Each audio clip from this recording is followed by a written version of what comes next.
I want to get into this censorship issue of the No campaign against Anthony Albanese's voice to the Parliament. To discuss this now, joining me, Daniel Wild, Deputy Director of the Institute of Public Affairs, and they are the latest organisation, not the only organisation, to be censored over material criticising the voice proposal. Daniel, welcome as always. Now, your video, it is a must-watch. It outlines the experience of New Zealand's Maori voice, otherwise known as the Waitangi Tribunal, which of course started out as an advisory body, but over time has evolved into a body that can veto legislation, now issue binding decrees. Let's have a look at it. Let's have a listen.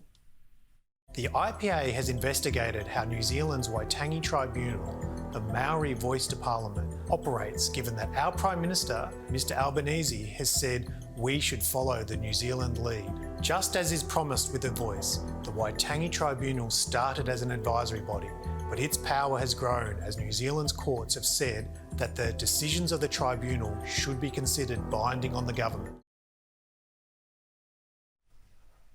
So, Daniel Wild, apparently the mere suggestion that the voice here in Australia could evolve in much the same way as we've seen in New Zealand, we're not allowed to know about that. That's got to be censored, apparently. Yeah, that's right, Peter. Nice to be with you. And you're exactly right. This censorship is deeply concerning. What we've sought to do is promote our research and our research videos through the normal means as we do on social media. Yet it's our research on the voice to Parliament that has attracted the censorship of big tech in this situation with Facebook. Now, what is so concerning is that this censorship is being done in a very insidious backdoor way because it's based on so-called fact-checking by organisations such as the Australian Association Press, AAP, who issue so-called fact-checking edicts. They determined in one of their notes that our research on the Waitangi Tribunal was false and contained misleading information.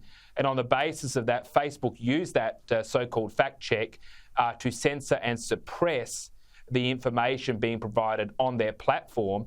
Now, the effect of this is quite simple. It means that Australians are unable to receive access to information on the voice to Parliament. They are less likely to see information such as what we're promoting and that other Australians are promoting. And as you can see on your screen, some of our posts have even been completely blurred out to prevent people from seeing the content that's being put in front of them. So this is concerning, and it appears to be a very biased undertaking by the tech companies and the so-called fact-checking units. Well, AAP is a media organisation. I mean, does this mean that if the ABC or the Sydney Morning Herald, let's say, disagreed with something I said in my show, my videos couldn't be sent out and watched? I mean, this is an opinion program, but it would have the same power, I suggest. Is that right?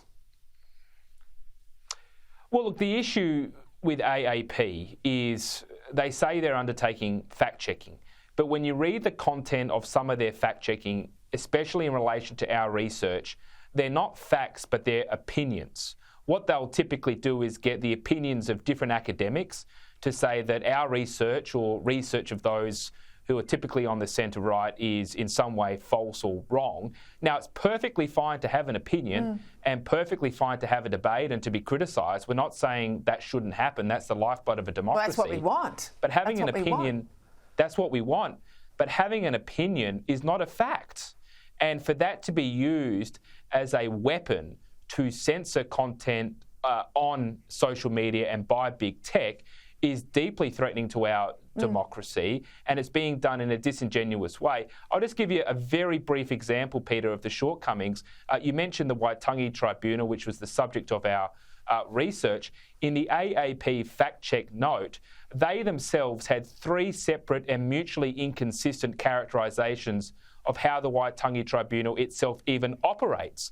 So if AAP can itself not agree on a basic definition, then they are in no position to be adjudicating on the facts of our research or anybody else's research. I want to get your take on yet another day of misinformation, disinformation, obfuscation from Linda Burney, the Indigenous Affairs Minister, in this case pushed by Susan Lee, the Deputy Leader of the Liberal Party, on just what money has been spent on this Makarrata Commission. We know there's almost $5 million in the budget for it.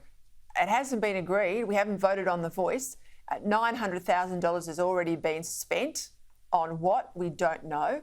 Makarrata, of course, is how they will do the treaty making between Aboriginal Australia and not Aboriginal Australia, even though now the PM says, well, we don't believe in a national treaty. Here was Bernie in the Parliament today. I'd like to quote from the Uluru Statement and what it says about Makarrata. It says, Makarrata is the culmination of our agenda, the coming together after a struggle. It captures our aspirations for a fair and truthful relationship with the people of Australia and a better future for our children based on justice and self-determination.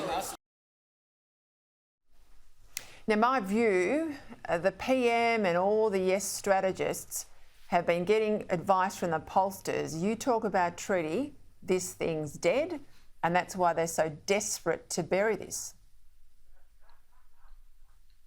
I agree with you, Peter. That's 100% right. And we've seen this also with other matters like Australia Day, whether or not the voice would be involved in Australia Day. Of course it would be involved in that matter, and it would have the remit to do so because it would be in the Constitution and capable of making its own decisions about what its priorities will be.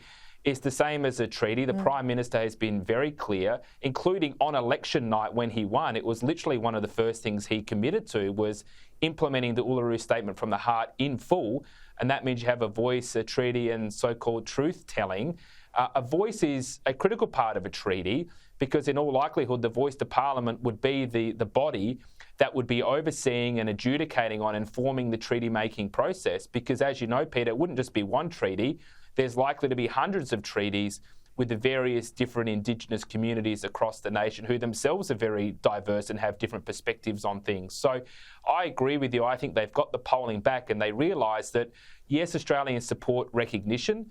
Yes, we all want better outcomes for Indigenous people on the ground. But when they find out it's about Australia Day, it's about having a treaty, and that it's the first step of a much broader radical agenda, they raise very legitimate questions. And to go back to our earlier conversation, this is why the censorship that we're seeing is so concerning, because these are the kinds of questions that we're raising and many other people are raising, and it needs to be debated.